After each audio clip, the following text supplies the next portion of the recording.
빠삐용이라는 제목의 영화가 있습니다. 스티브 맥퀸이라는 성격 배우가 연련을 하였던 아주 좋은 영화였습니다. 프랑스에서 실제 있었던 이야기를 근거로 해서 만들어진 영화입니다. 세월이 지나도 그 영화 대사 중에 잊혀지지 않는 한 구절이 있습니다. 오히려 세월이 갈수록 더 깊이 머리에 선명하게 떠오르는 구절입니다.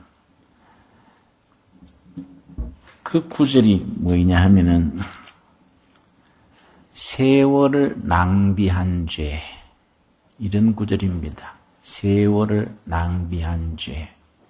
스티브 맥퀸 주연이 억울하게 감옥살이를 해서 늘 마음에 한이 맺혀 있었는데 어느 날 자기가 하나님 앞에서 역시 죄인이다.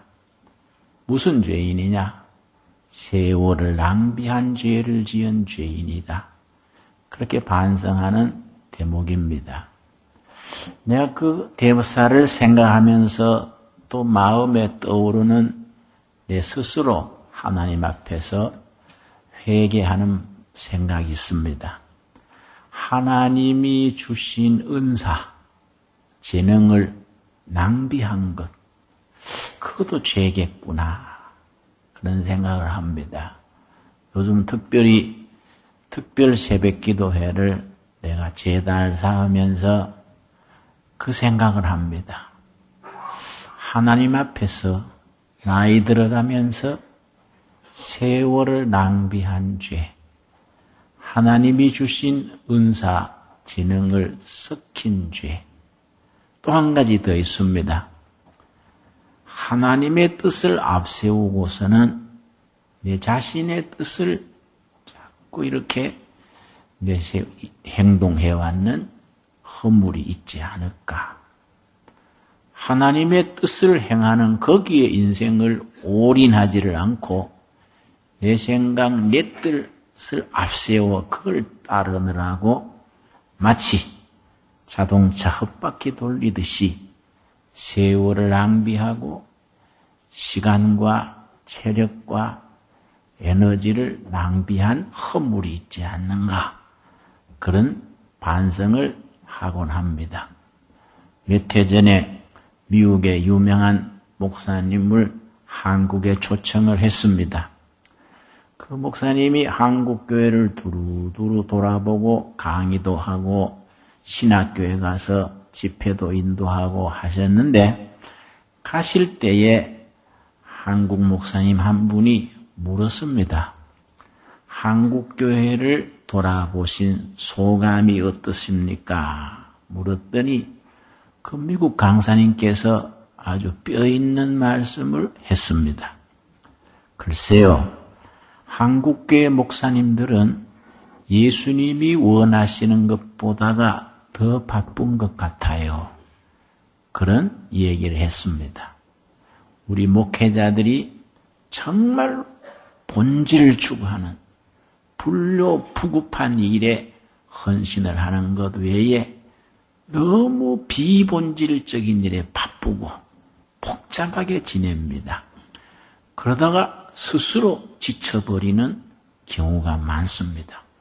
진실로 나를 통해서, 내 목회를 통해서, 우리 교회를 통해서 오늘 본문 말씀 마태복음 6장 주기도문에서 나타나는 것처럼 뜻이 하늘에서 이루어진 것 같이 땅에서도 이루어지이다. 이런 기도를 날마다 목회 속에서, 삶 속에서 되풀이할 수 있어야 하는데 하나님의 뜻이 내 속에서, 우리 교회에서 이루어지는 게 아니라 우리 자신의 뜻, 인간적인 생각, 인간적인 노력, 때로는 헛된 투자가 되풀이될 경우가 많지 않을까. 그런 반성을 해보는 것입니다. 하나님의 뜻을 이루고 산다는 것 얼마나 중요합니까? 그래서 마태복음 6장 산상수훈 중에서 예수님께서 제자들에게 기도를 가르쳐 주시면서 너희는 이렇게 기도하라. 하늘에 계신 우리 아버지여. 이렇게 시작을 해서 뜻이 하늘에서 이루어진 것 같이 하늘에서 이미 이루어진 뜻이 땅에서도 이루어지이다. 이렇게 기도하라고 가르쳤습니다. 땅에서가 어딥니까? 그냥 광범위하게 막연하게 땅에서 이래 생각하지 말고 내 자신의 날마다 삶 속에서 우리 가정 속에서 우리 교회 안에서 내가 일하는 일터 속에서 하늘에서 이미 이루어진 하나님의 뜻이 우리 삶의 현장에서 이루어지길 원하나이다. 참 깊이 있고 본질로 가는 기도라고 생각됩니다. 우리는 왕왕 사람의 뜻을 내세우면서 하나님의 뜻을 핑계댈 경우가 많습니다. 자매 한 분이 나한테 와서 자기는 중학교 2학년, 초등학교 5학년 남매를 키우는 주부인데 신학을 가서 졸업을 하고 해외 선교사로 나가겠습니다. 그래서 내가 의아해서 애들이 지금 어린데 애들은 어떡하고요? 그랬더니 하나님의 뜻인데 순종해야지요. 그러길래 하나님의 뜻이 자식들을 키워놓고 가든지 해야지 한참 애들 크는데 고정주부가 신학하고 선교 가면 어떡하지요? 그랬더니 하나님의 뜻은 무조건 순종해야 되는 거 아닙니까? 그래서 내가 참 대답하기가 난처해진 적이 있습니다. 내 생각 같으면은 처음부터 하나님의 뜻이 그러면 결혼을 안 하고 애를 안 놓고 선교사로 가든지 선교사로 갈 뿐하고 결혼해서 가든지 아니면 애들 그래도 어느 정도 중학교, 고등학교로 졸업할 정도로 길러놓고 선교사로 가야 될 텐데 그 나이에 가는 것이 과연 하나님의 뜻일까? 내가 그래서 자매님 하나님의 뜻에 순종하는 것은 좋은데 때와 시기에 문제가 있으니까 우리 한번 같이 기도해 봅시다. 내가 그렇게 아주 타일른 적이 있습니다. 우리가 하나님의 뜻을 바로 분별한다는 것 대단히 중요합니다. 여러분 우리가 하나님의 뜻을 뭘로 분별하겠습니까? 일단은 하나님의 말씀에 기준해서 하나님의 뜻이다, 아니다 구분해야 합니다. 하나님의 뜻을 판단하는 기준이 하나님의 말씀이 될 수밖에 없습니다. 그래서 오늘 본문은 내가 성경 구절을 5곳을 찾겠습니다. 5곳이 다 하나님의 뜻에 대한 말씀입니다. 하나님의 뜻이 하나님의 말씀의 기준에서 하나님의 뜻을 판단할 수 있어야 된다. 그런 뜻에서 5군데 말씀을 찾습니다. 성경 말씀 찾기가 좀 번거로운 점이 있더라도 한 구절 한 구절 찾으면서 하나님의 뜻을 분별하는 기준을 같이 찾았으면 합니다. 먼저 요한복음 6장 39절입니다. 사복음서 중에 우리 요한복음 6장 39절부터 40절 사이에 하나님의 뜻에 대한 말씀이 있습니다. 이런 말씀을 우리가 마음에 잘 새겨서 그 말씀이 우리 실천, 삶의 판단의 기준이 될 수 있어야겠습니다. 6장 39절입니다. 39절 말씀. 나를 보내신 이의 뜻은 예수님이 말씀하시는 겁니다. 나를 보내신 이의 뜻은 바로 하나님의 뜻이지요. 예수님은 하나님의 뜻을 이룬다는 데 철두철미하셔서 요한복음 6장에도 보면은 내 양식은 아버지의 뜻을 이루는 것이다. 그렇게 말씀하신 바도 있습니다. 자, 39절 다시 읽습니다. 나를 보내신 이의 뜻은 내게 주신 자 중에 하나도 잃어버리지 아니하고 마지막 날에 다시 살리는 이것이니라. 40절 우리 한번 같이 읽겠습니다. 내 아버지의 뜻은 아들을 보고 믿는 자마다 영생을 얻는 이것이니 마지막 날에 내가 이를 다시 살리리라 하시니라. 하나님의 뜻이 뭐이냐? 예수를 믿고 생명을 얻게 하는 것.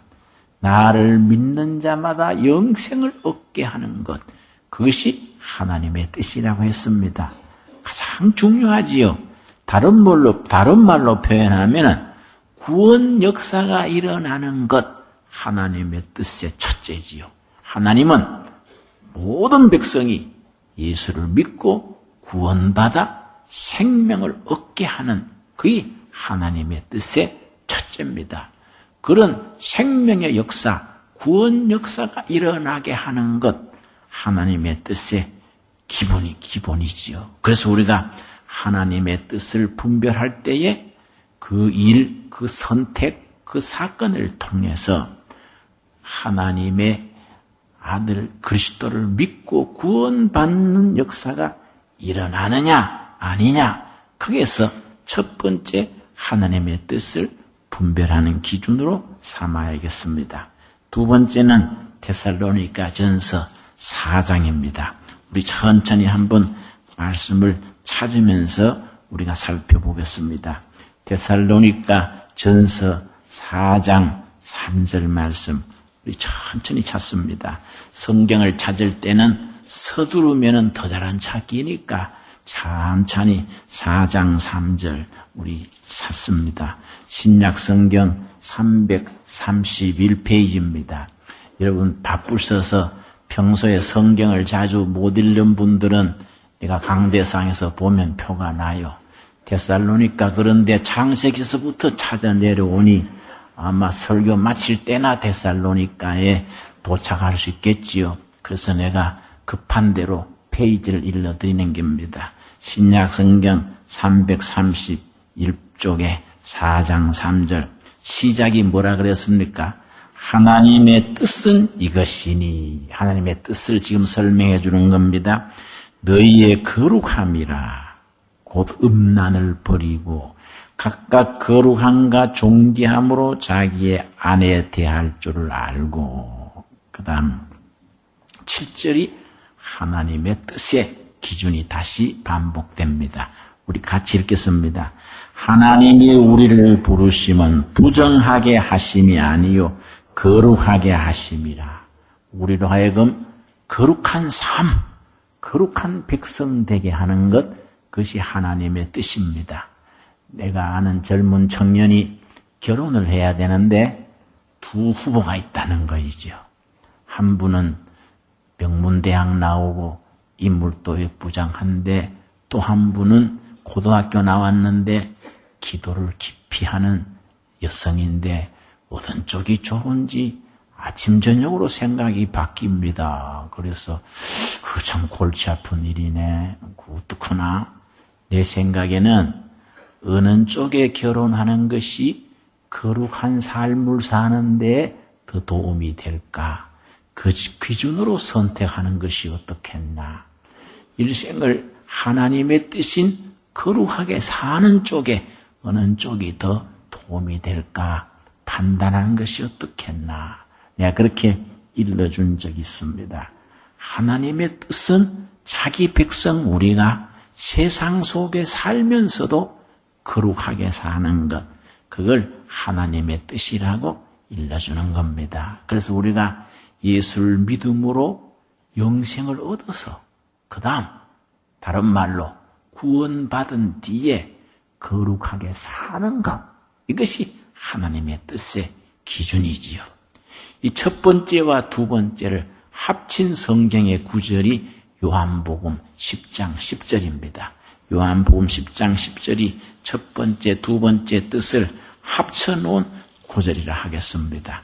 우리가 성경을 묵상해서 우리 삶에 적용할 때에 이런 말씀이 우리 마음속에 잘 정리돼서 마음에 딱 심겨져야겠습니다. 요한복음 10장 10절 도둑이 오는 것은 도둑질하고 죽이고 멸망시키려는 것뿐이요 내가 온 것은 그 다음 뭐라 그랬습니까? 양으로 생명을 얻게 하고 더 풍성히 얻게 하려는 것이라. 예수님이 왜 오셨느냐? 예수를 믿음으로 누구든지 생명을 얻어서 그 생명을 풍성하게 거룩하게 누리는 것, 생명을 얻어서 누리는 것, 이것이 예수님이 그 목표, 그 사명을 위하여 오셨다. 바로 하나님의 뜻을 이루어가는 삶의 첫 번째와 두 번째라고 할 수 있겠습니다. 자, 우리가 말씀을 기준으로 하나님의 뜻을 구분하는 세 번째가 있습니다. 에베소서 5장 15절을 우리 한번 찾겠습니다. 에베소서 5장 15절 말씀, 5장 15절입니다. 15절에서 21절 사이에 정말 우리가 하나님의 뜻을 이루며 살아가는 삶이 어떤 삶이냐, 거기에 대한 구체적인 내용이 나옵니다. 15절 말씀, 신약성경 315페이지에 에베소서 5장 15절 그런즉 너희가 어떻게 행할지를 자세히 주의하여 지혜 없는 자 같이 하지 말고 오직 지혜 있는 자 같이 하여 세월을 아끼라. 때가 악하니라. 요즘 시대가 이 말씀 실감나는 시대지요? 이상하게 텔레비나 신문을 보고 세상 소문을 들으면은 세상은 날로 각박해집니다. 사람들이 영악스러워지고 옛날 같으면 너그럽게 넘어갈 수 있는 것도 요즘은 그렇게 빡빡하게 물고 뜯고 해치고 막 사람들을 그렇게 말로 행동으로 짓밟으려고 합니다. 때가 악하니라. 그 말씀이 실감이 납니다. 그래서 개인이나 나라가 발전한다는 게 뭐이냐. 옛날 보릿고개 시절에 보리죽 먹고 살 때는 사람이 너그럽고 훈훈했었는데 어떻게 세상이 발전한다면서 사는 게 그렇게 힘들고 각박해지는가 그런 생각을 하게 됩니다. 17절 말씀 그러므로 어리석은 자가 되지 말고 오직 주의 뜻이 무엇인지 이해하라. 우리의 삶 속에서 하나님의 뜻이 무엇인지 분별하고 이해하라 한 뒤에 18절 말씀이 하나님의 뜻을 분별하는 아주 중요한 기준이 됩니다. 18절 한번 같이 읽겠습니다. 술 취하지 말라. 이는 방탕한 것이니 오직 성령으로 충만함을 받아라. 성령 충만으로 나아가는 길이 하나님의 뜻을 이루어가는 삶입니다. 그래서 무슨 판단을 할 때 물질적으로 손해냐, 이익이냐, 남이 알아주느냐, 안 알아주느냐 이런 기준으로 판단하지 말고 이 선택이 성령 충만으로 나가는 길에 도움이 되느냐, 아니냐 이 기준으로 판단을 하면은 큰 대가가 없을 줄 압니다. 우리가 너무 쉽게 하나님의 뜻을 입에 오르내리면서 실지 선택하고 판단하는 것은 하나님의 뜻과 동떨어진 쪽으로 나가게 됩니다. 왜 그러냐? 우리가 다 허물이 많고 부족한 사람들로서 어떤 선택, 어떤 결정이 성령 충만으로 나아가는 쪽에 도움이 되느냐? 이런 기준으로서 선택하지 못하기 때문이 아닌가 생각을 합니다. 자, 우리가 하나님의 뜻을 판단하는 네 번째 기준으로서 데살로니가 전서 5장 16절을 찾겠습니다. 데살로니가 전서 5장 16절 말씀. 우리는 하나님의 뜻을 너무 거창한 데서 찾습니다. 여러분, 하나님의 뜻을 이루어가는데 너무 거창하고 월드 비전, 오늘은 한국을 내일은 세계로 거창하게 나옵니다. 그러나 본문 말씀 데살로니가 전서 5장 16절, 17, 18절 말씀에서는 아주 소박하고 아주 진솔한 데서 하나님의 뜻을 일러주십니다. 이런 말씀 우리 마음에 잘 새겨야 됩니다. 다시 말씀드리거니와 우리는 하나님의 뜻을 너무 거창하고 요란스러운 데다가 목표를 두니까 그냥 구호로서만 거창하지 실제 우리 삶 속에 연결이 잘 안 되는 거지요. 자, 데살로니가전서 5장 16절 뭐라 그랬습니까? 항상 기뻐하라. 쉬지 말고 기도하라. 범사에 감사하라. 이것이 그리스도 예수 안에서 너희를 향하신 하나님의 뜻이니라. 여러분 아멘 하십니까? 예. 하나님의 뜻이 얼마나 소박하고 얼마나 참 진솔합니까? 뭐 집하러가 밭을 하는 것도 아니고 직장 사표 내고 뭐 신학교 가라는 것도 아닙니다. 항상 기뻐하라. 쉬지 말고 기도하라. 범사에 감사하라. 기뻐하라. 기도해라. 감사해라. 이것이 우리를 향하신 그리스도 안에서 우리를 향하신 하나님의 뜻이라는 겁니다. 이 말씀 아주 평범한 말씀이지만은 새길수록 우리 마음에 파고드는 거이지요. 여러분, 우리 사랑하는 하나님의 백성 도래가족 여러분, 하나님의 뜻을 이렇게 소박한 데서 찾아 나갈 수 있게 되기를 바랍니다. 예, 다섯 번째로 우리가 하나님의 말씀을 기준으로 해서 하나님의 뜻을 판별하는 조건 중에서 베드로전서 3장 17절 말씀입니다. 베드로전서 3장 17절. 이 베드로전서 이런 말씀은 평소에 잘 안 찾기 때문에 저 뒤편에 붙어 있기 때문에 역시 잘 찾지를 못합니다. 베드로전서 3장 17절 말씀 신약성경 380페이지입니다. 늘 성경을 가까이 보는 사람은 학생 시절에 영어 콘사에서 탁 제끼면은 찾듯이 이 성경이 익숙해져서 척척 찾게 됩니다.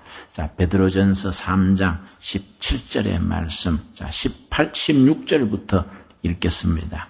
선한 양심을 가지라. 이는 그리스도 안에 있는 너희의 선행을 욕하는 자들로 그 비방하는 일에 부끄러움을 당하게 하려 함이라. 여러분, 우리 같은 성직자들은 오히려 쉽습니다. 항상 교회에 믿으려고 오시는 성도들만 상대하니까 오히려 목회자들은 쉬운 편입니다. 직장생활, 사회생활하면서 하나님의 뜻을 분별하고 적용해 나간다는 것이 참 어려울 것 같아요. 그냥 돗대기 시장 같은 일터에서 일반인들 속에서 하나님의 뜻을 이루어 간다는 것이 보통 어려운 일이 아니다. 저는 그렇게 생각합니다. 특별히 요즘 같은 불경기에는 사는 것이 각박하고 하루하루 살아가는 것이 힘겨운데 그 속에서 하나님의 뜻을 이루어 간다는 게 보통 어렵겠습니까? 나는 여러분들 보면은 고맙기도 하고 마음이 짠하기도 합니다. 참 그렇게 힘들면서도 열심히 주님 전에 나와서 섬기고 일으키는 것이 얼마나 소중한가 고마운 생각이 듭니다. 그러면서도 세상살이 힘들 텐데 짠한 마음을 가지게 됩니다. 자, 그래서 17절 말씀, 베드로전서 3장 17절 말씀, 선을 행함으로 고난 받는 것이 하나님의 뜻일진데 악을 행함으로 고난 받는 것보다 나으니라. 이 말씀은 어차피 인생은 고난길이라는 것을 전제로 합니다. 북조선에서는, 북한에서는 고난의 행진이라는 말을 해마다 구호로 내세우고 있다고 말을 들었습니다만은 뭐 북한만 그런 게 아니라 미국이든 독일이든 북한이든 남한이든 세상살이는 본질적으로 고난입니다. 그래서 인생 고해라, 괴로움의 바다라고 말하지 않습니까? 여러분, 어차피 인생은 고생입니다. 그게 내 인생관입니다. 여러분, 없는 사람, 양식 없는 사람은 배고파 고생이지요. 있는 사람은 또 몸에 살 빼느라고 고생입니다. 여러분, 다이어트 그거 아주 목숨 걸고 하더라고요. 얼마나 다이어트가 잘 안 되면 교회 와서 나한테 안수기도 해달라 하겠습니까? 그래서 어떤 좀 똥똥한 부인이 나한테 한 50 조금 못된 것 같은데 특별 기도해달라 그래서 기도 제목이 무엇인지요? 그랬더니 체중이 안 빠졌어요. 다이어트 기도 좀 해주십시오. 그래서 내가 아주 입이 딱 벌어졌어요. 자매님, 그 좀 덜 잡수고 운동하시고 관리하셔야지. 아이, 시큰 잡수고 운동 안 하고 나한테 와서 안수 기도를 하달라고 하면은 곤란하지요. 내가 그렇게 했더니 목사님 왜 무한 주십니까? 그래서 무한 좀 받아야겠네요. 내가 그랬습니다. 어차피 인생은 고생입니다. 고생인데 선한 일에 고생하느냐, 악한 일에 고생하느냐, 세상 육신의 일을 도모하느라고 고생하느냐, 영적인 일에, 하늘나라 일에 고생하느냐, 그 차이가 있는 거지요. 그래서 17절 말씀 우리 한번 다시 같이 읽겠습니다. 선을 행함으로 고난받는 것이 하나님의 뜻일진데 악을 행함으로 고난받는 것보다 나으니라. 여러분, 이 말씀에 마음에 닿습니까? 어차피 세상살이 고생이다. 이왕이면은 복음을 위해서, 하나님의 뜻에 합당한 일을 위해서 고생하자. 선택이죠, 선택. 이왕 고생하는데 세상 일, 헛된 일, 악한 일을 하다가 고생하는 것보다가 하나님의 뜻을 이루어가는 일에 고생하는 것이 얼마나 보람이 있습니까? 이승과 저승의 양쪽에다 우리가 복된 일이니까 선을 행함으로 고난받는 것이 유익하다는 이 말씀 마음에 잘 새김으로써 우리의 삶이 날마다 생활 속에서 하나님의 뜻을 이루어가는 도구가 되어지기를 바랍니다. 그래서 오늘 본문 말씀 마태복음 6장 10절의 말씀처럼 뜻이 하늘에서 이루어진 것 같이 하늘에서 이미 이루어진 뜻이 내 삶 속에서, 내 비즈니스 속에서, 내 가정 속에서, 내 학문과 일터 속에서 하나님의 뜻이 이루어지기를 원하나이다. 우리가 진실로 영혼 속에서 우러나오는 고백이 되어질 수 있게 되기를 바랍니다. 기독교적인 영성, 성경적인 영성의 특징이 있습니다. 일반적으로 종교는 지상에서 영혼으로입니다. 시간에서 영혼으로, 땅에서 하늘로. 이게 일반 종교의 영성입니다. 성경적인 영성, 기독교적인 영성은 반대입니다. 하늘에서 땅으로 옵니다. 영혼에서 시간으로 옵니다. 바로 예수님의 말씀, 뜻이 하늘에서 이루어진 뜻이 땅에서, 하늘에서 이루어진 뜻이 땅에서, 내 삶 속에서 이루어지기를 원하나이다. 다시 말씀드립니다. 일반 종교의 영성은 시간에서 영혼으로, 땅에서 하늘로 옵니다. 사람들이 끊임없이 찾아나갑니다. 그러나 성경적인 영성은 하나님이 우리를 찾아오셔서 영혼에서 시간으로 들어오시는 겁니다. 바로 이 땅에 오신 하나님 그리스도입니다. 그리스도. 뜻이 하늘에서 이루어진 것 같이 땅에서도 내 날마다 삶 속에서도 하나님의 뜻이 이루어지기를 원하나이다. 진심으로 영혼을 열고 그 기도를 기꺼이 드릴 수 있는 둘의 가족들 되어지기를 바랍니다. 기도하겠습니다. 주님 감사합니다. 뜻이 하늘에서 이루어진 것 같이 내 날마다 삶 속에서 이루어지기를 원합니다. 우리는 너무 하나님의 뜻을 앞세우고 내 뜻, 내 육신을 도모하는 일에 열중하여 왔습니다. 회개합니다. 깨우쳐 주시옵소서. 우리가 진실로 기도드립니다. 예수를 믿어 구원받는 그 일이 하나님의 뜻인 줄로 아멘으로 받아들입니다. 구원받은 우리들이 이 땅에서 거룩하게 사는 것, 그것이 하나님의 뜻인 줄로 믿습니다. 우리가 성령 충만으로 나아가는 날마다 삶 속에서 하나님의 뜻을 이루어가게 하여 주시옵소서. 항상 기뻐하게 하여 주시옵소서. 쉬지 말고 기도하게 하시며 적은 일, 큰 일, 굳은 일, 좋은 일, 모든 일에 감사함으로 그리스도 안에서 우리를 향하신 하나님의 뜻을 이루어가게 하여 주시옵소서. 어차피 고난의 길을 살아가는 인생길에 복음을 위하여 하나님의 뜻을 이루기 위하여 고난을 당함으로써 하나님의 뜻을 이루어가는 우리 삶이 되게 인도하여 주시옵소서. 예수님 이름 받들어 기도드렸사옵나이다. 아멘.